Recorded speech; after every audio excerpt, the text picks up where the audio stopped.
get a separate place to stay, plus any injuries, everything. I mean, you owe me so much, you probably could never pay it.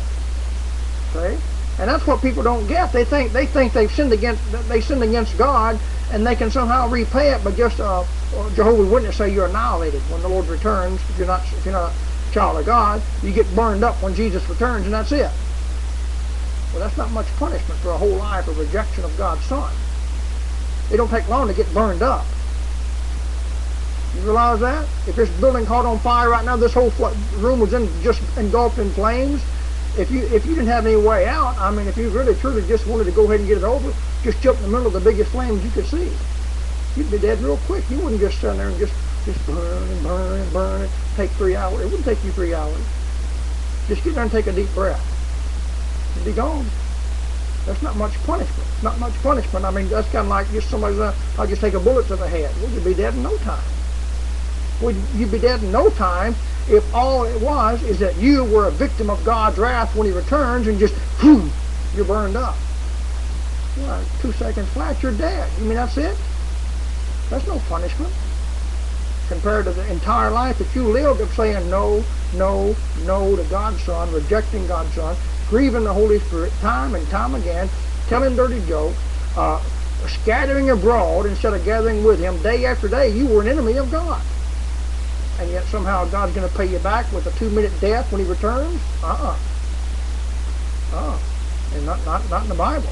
In the Bible, it's a long, drawn-out thing, and in the Bible, it's eternity. It's forever. Why? God lives forever. How you gonna pay for it? How you gonna pay for sins against God just in a few minutes or a few days or a few hours or weeks when God lives forever? You've sinned against an eternal being that never dies. How long will your payment be? Forever. You go to a place where you're burned forever. Justice demands nothing less. Anything less would not be justice, because God does not do it. God doesn't just live 70, 80 years and then die. Okay? You might owe a debt to somebody, and you just pay them that debt until the day they die, and their widow or their widower might come to you and say, let's just call it even now. You know, he's dead and gone, or she's dead and gone, or whatever, and I'm not going to hold you to that anymore. Let's just scratch it and call it even. That might happen. The trouble is, God will never die. Your debt to God just continues on and on and on. Justice demands, because if God said anything less than that, He would not be holy. If He's not holy, He's not God, because He compromised. He cut corners without a proper settlement to make it right. Now, Christ made the settlement for me, see? Christ paid for my sins, so God can say, James Melton sinned, but I'm not going to send him to hell. Well, why not? Because he came to my Son and got all those sins washed away. So he becomes a son of God himself. But those who haven't, that's where they're going. That's the only place they can go. Like old Bob Jones Sr. said, well, if there isn't a hell, there ought to be. I agree with that. People say there's no such thing as a burning hell. Well, if there's not, there ought to be. I mean, why? He understood that justice demands it.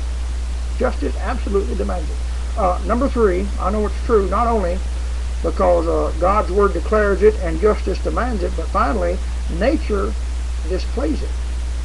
Nature displays it. You say nature displays suffering and torment? Yes, it's everywhere. Look at Romans chapter 8. Romans chapter 8. People that don't believe that God allows suffering and a continual suffering, hardship, pain, agony, that a loving God would not do that. They just don't get around too much. They don't open their eyeballs or something. Romans chapter 8.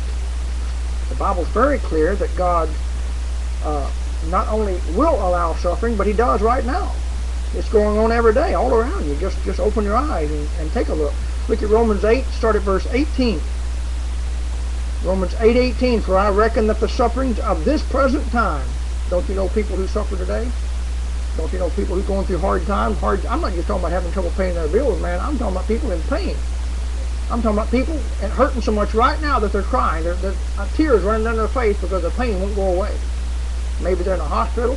Maybe they're in a nursing home. Maybe they're in a trauma center. Maybe they're in a burn center somewhere where they just got burned real bad. They're just in this Just in this one country, United States of America, there's only 290 million people. We got roughly 7 billion in this world. That's 290 million is not much compared to 7 billion. Just in this one country, there's probably thousands of people right now hurting and so much pain that they can't hold back tears. And God's letting the whole thing just go right on them, just letting it go. Why don't God stop it? Why don't God say, I'm a loving God, I don't let people suffer? He most certainly does. I mean, you're saved. You're a born-again child of God, and you get a bad toothache, does it automatically go away just because you're saved? You get a bad headache, does it quit just because you're saved? No. A loving God sits on the throne and watches you suffer.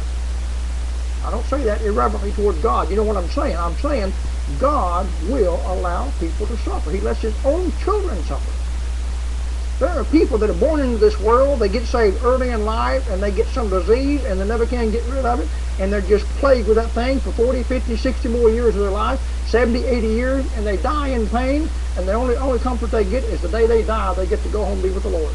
Their entire life was pain from start to finish. I don't say God likes that, or God gets any special joy out of that. I'm not saying that at all. I'm not saying God is some kind of a cruel tyrant God. I'm not saying that. I'm saying when somebody says a loving God won't allow people to suffer, they just don't know what they're talking about. It happens all the time. It's happening everywhere.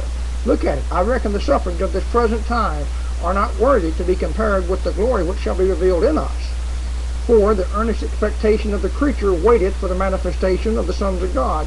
For the creature was made subject to vanity, not willingly, but by reason of him who hath subjected the same in hope. Talking about just the creation in general, of course human life, but also animal life. Look at verse 21. Because the creature itself shall also shall be delivered from the bondage of corruption into the glorious liberty of the children of God. For we know, look at this verse, we know, Paul just takes for granted that you know this. In fact, if you don't know at least this much, you're really, not very learned. We know that the whole creation groaneth and travaileth in pain together until now. God allows suffering. How many of you have a pair of shoes on that's got some leather in them? How about a leather belt? An animal died for you to have that belt, or those shoes, or that wallet, or that purse. An animal suffered. Where do you think leather comes from? Okay? God allows suffering. It's everywhere. What we're going to have? We're going to have meat today. An animal suffered so you can have meat. Okay? I mean, it happens. There it is. I can't prove to you that plants have any nerves and feelings. I don't know about that, but there's die. There's death. There's death there. There's death that provides for you because of it's sacrificial. See? The animal kingdom and the plant kingdom are continually sacrificing for your pleasure and your benefit. See? Whether it's willingly or unwillingly, there's suffering and death in this world. There's horrible suffering in this world. That goes on all the time. The whole creation groaneth and travaileth in pain together until now. And not only they, but ourselves also, which have the first fruits of the Spirit, even we ourselves groan within ourselves, waiting for the adoption to wit the redemption of our body. Think of some Christian that's going through temptation, hardship, they don't want to sin against God. They want to live right. They want to be clean, and yet Satan has this particular thing he puts in front of them and tempts them with it. God sits right there and lets the whole thing happen. You take a young man, that used to live kind of wild, reckless life, and he's used to a certain lifestyle, and he gets saved, he gets right with God. He don't want to do that anymore, and yet he's not married. And he's used to having his fun on the weekend. And Satan puts this pretty girl in front of him, this situation, he's tempted. Why don't God just step inside and just stump the devil out of the universe? Say, leave my child alone. He don't do it.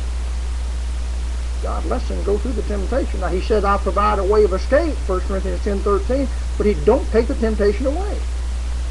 Why don't he? Isn't that a certain amount of suffering right there? Emotional, spiritual, endurance. You have to endure hardship. Paul said, endure hardness.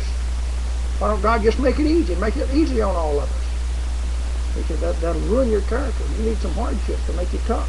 You need to go through some things. You have to suffer. You have to suffer. I have to suffer. Lost people have to suffer. It's everywhere. It goes on all the time. Suffering is everywhere. There's people right now, this very day, this very hour, this very minute, suffering right now. Hurting right now. There's probably people wishing that God would just take them on home. Probably Christians right now suffering wishing they could just go on and die and get out of their pain, because they know they're saved. They know the moment they die, they're going to be with the Lord, and yet God won't let them die.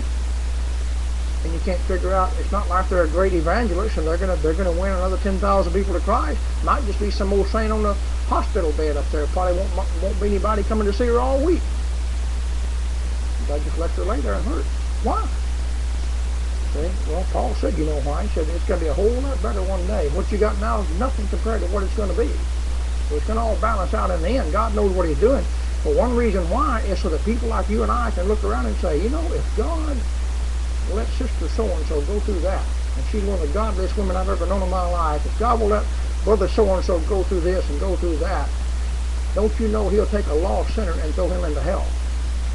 Don't you know he'll take a man that rejects Jesus Christ every day of his life? Every time we give him a tract, he throws it down. Every time we pay him a visit, he cusses us out. Every time we invite him to church, you know, he says some bad thing, you know, blankety blank this and that. He won't get right. Don't you know God will take a man like that?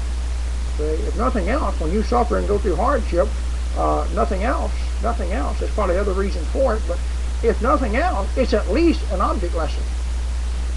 And that is, God's letting me suffer as an example to other people.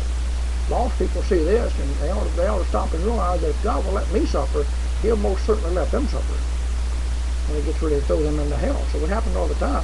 People who say that a loving God would not allow suffering, would not allow that nature of suffering, they just don't know much. They don't look around much, and they don't look back much. They don't look back in history very much. Hasn't been that long since the Nazi Germany killed 6 million Jews. There's a good bit of suffering went on there. You ever seen some of those old films, some of those old pictures, and all the, man, it's just make you sick to talk about it. I won't even go into what it was, but I mean just suffering. I mean just bitter persecution and suffering that they had to go through, hardship. And Chinese, I mean, people need to study communist China for a little while, see what they did. They had a thing in China called the death of 1,000 cuts. Very simple thing.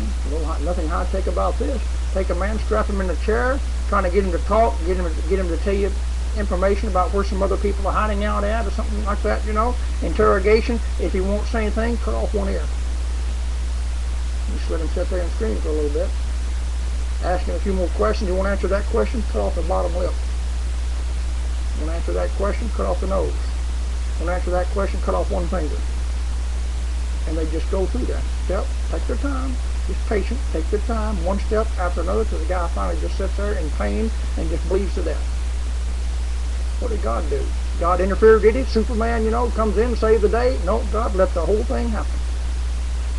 See? I mean, where's God at in a thing like that? Sitting on the throne.